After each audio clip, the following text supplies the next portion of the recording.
Now we're going further beyond than that, right? We're going towards galactic level gamers, likes of Milu, Kamikaze. It's awesome to see, it really, really is. Feels like we're getting some of those superstar players where, like you say, man, Superstars. it can make the difference, right? Bigger than just the normal. Exactly, larger in stature or potentially gravitational pull. I suppose that's true in Milu's case, right? He does just seem to absorb everyone in the lobby. They come near him, Yep. you're gone. He's a beast. We did move over towards that western side on the circle though, so that opens up a decent start here from Aurora. Moving in from Chumacera early on.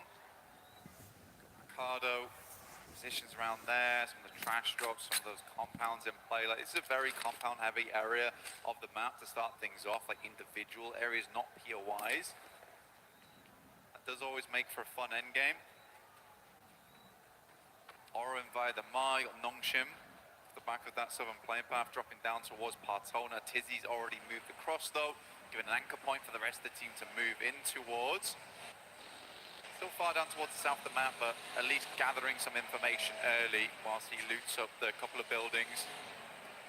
They used to be very much like RRQ stomping grounds back in the day. Way back in the day, 2021, 2022.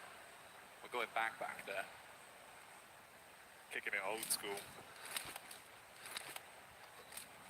We're rolling back the years with some of the plays we've seen. In some ways, it's felt like that has been the case, right? Kind of a weird dynamic of the old and the new coming together to make something very tasty with the maneuvers we've seen. Hey, bike rotate, shout out. Man's getting his exercise in. His legs will be aching. One neuron for both of us engaged at the same time. That's unreal. Oh dear me. Well, okay, he's going to move on. Over towards Milu by the gas station. Does have a vehicle, don't abandon him. Come on. You make him go further. It's so rude. His fires are going to be burning. No, Milu's got bigger and better things to be moving on to right now. Can't be dealing with you on your bike. Heads over towards Eagle. This is over towards east side of Impala right now. We do have OG actually rotating very closely at the moment. I think that's just a couple of players there, though. It's Aru. See a tanky over towards Graveyard right now. So quite a wide split as Godlike just slices down the center of them through Labandita. So they are cut off from one another for quite a little while here.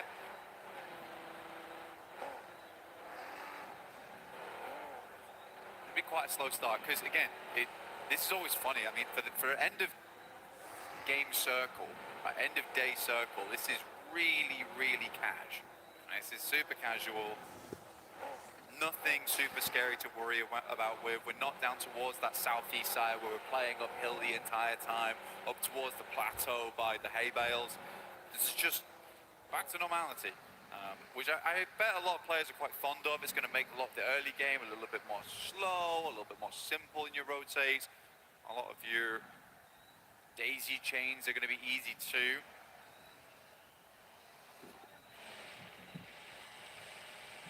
Very cash money for these teams indeed right now.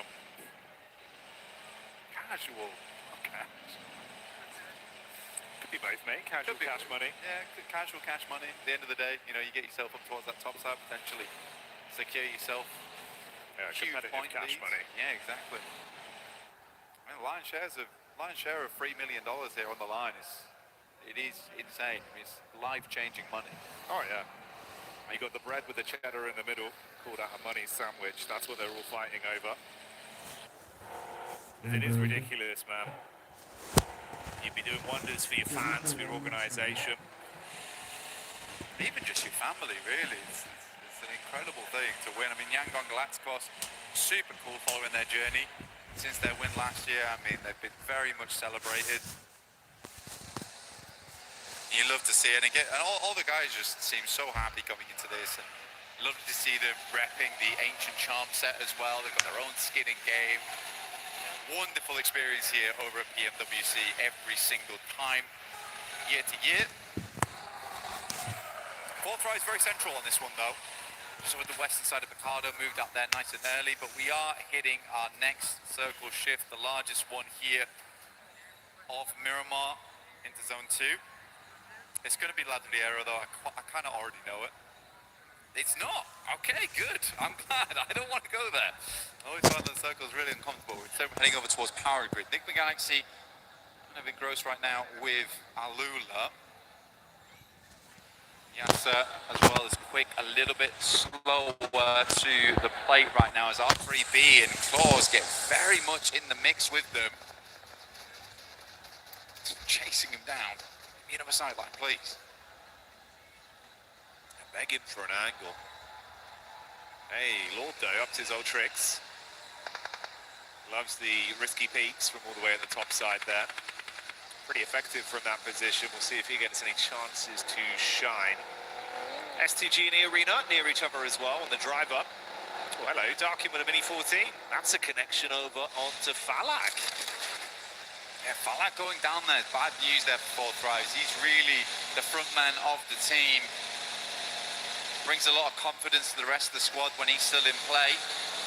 Should be able to get the res on this one. That it was from Eder, I believe, and they are in front of them. So this is more a case of a step back type of deal, rather than the full-on commit. But both Turkish teams, you've got S2G and Ulf making a pretty big send here. I think Ulf understands that they want to go a little bit further in this match. As before, 81 points, but they are taking big tags right now. Going very low. Just about stay alive in this one. Wonder if that was from S2G. There's some serious rivalry between those two teams as well. I love it. I do love it.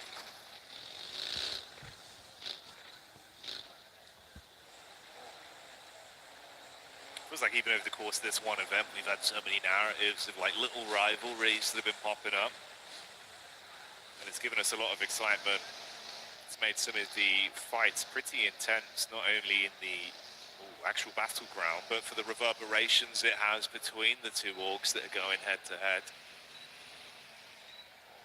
Left a lot of room for some cool stories to appear. Aurora on the move here, bumping around in the suspension in, but they won't care. Always switch vehicles if you need to.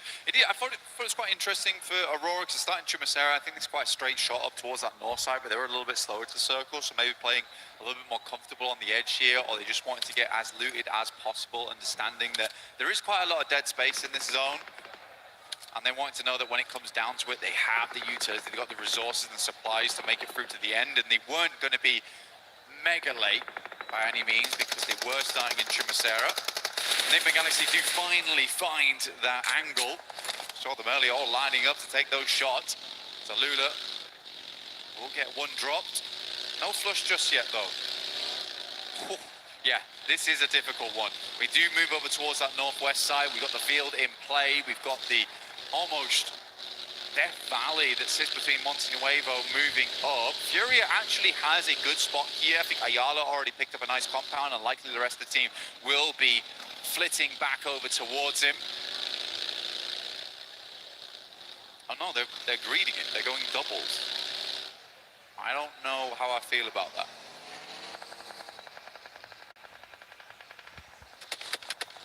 Trying to make a quick getaway, with Lord taking a couple shots towards the back of the vehicle there. Few stray bullets to connect, but he's still on the move, so won't be dropped out of the car by Hora.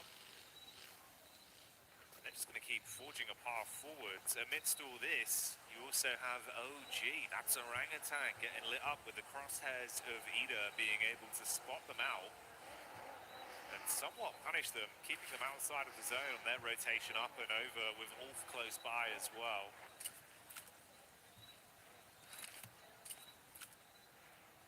Furia right now, they're playing a 2-2 split, yeah? I mean, they've got compound that sits over towards the western side, and then one that sits a little bit further east. They do have a lot of confirmation. I wonder if they're doing this just because they knew the play path went from west to east, so a lot of players dropped out on that eastern side because there's more playable space over there in the first place.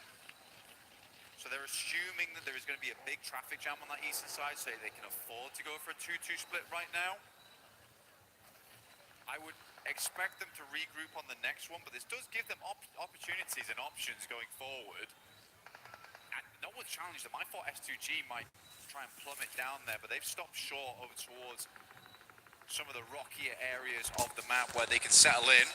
Arudo finding good damage over towards Aurora, our current lobby leaders.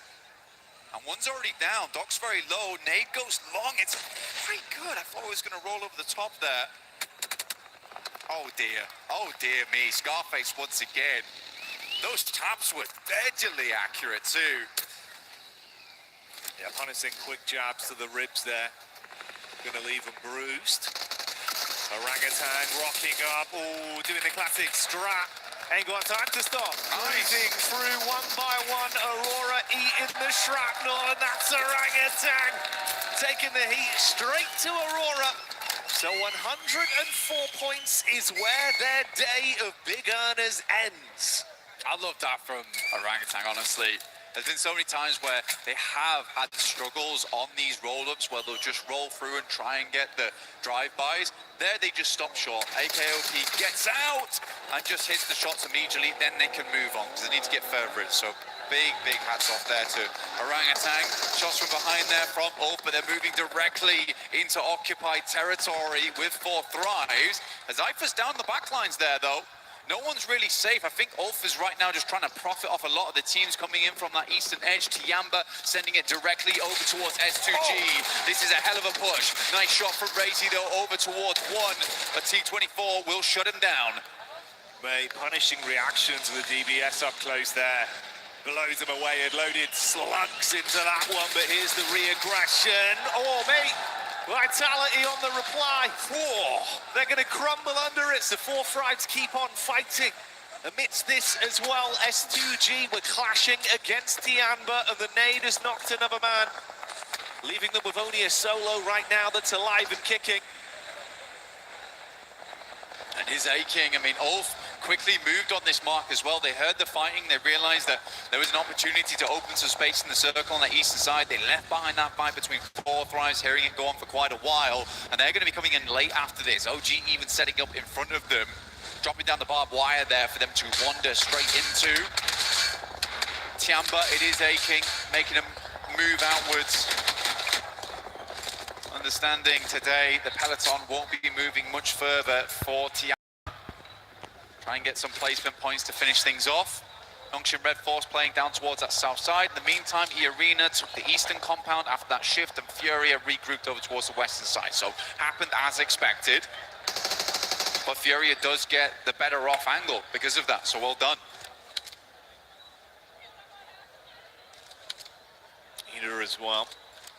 With Emre there getting line of sight back over. It's IQ that suffers from this one.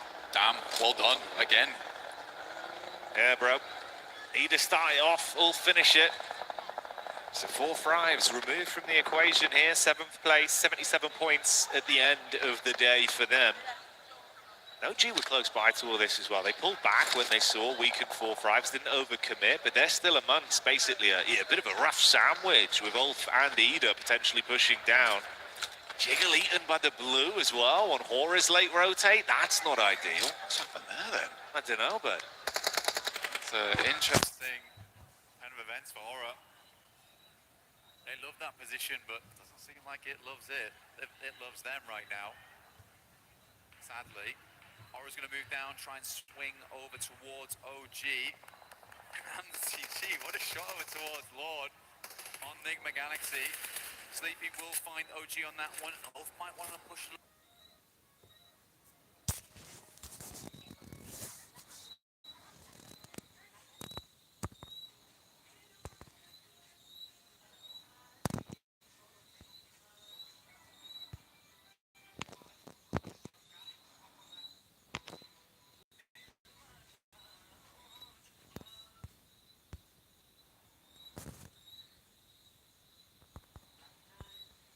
Last game of the day, Circle centers direct that south side, providing another point for them to move over towards Aura, looking over towards Ida right now, and Ulf still being those gatekeepers on that eastern edge.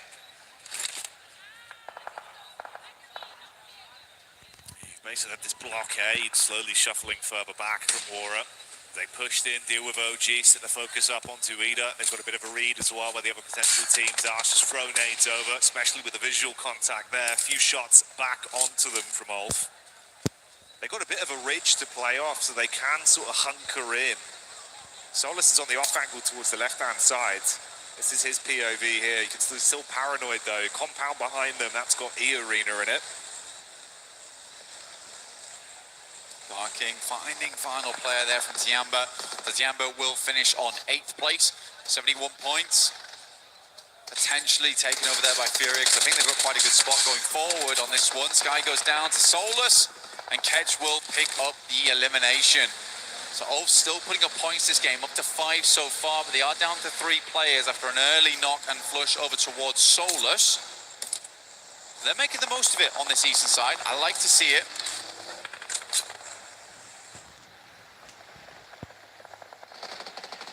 E-Arena. That's a nice readjustment there. Solus being hard confirmed, but that's stolen away by Hora that finally feel confident to push up into the face whilst E-Arena dispatch Alula.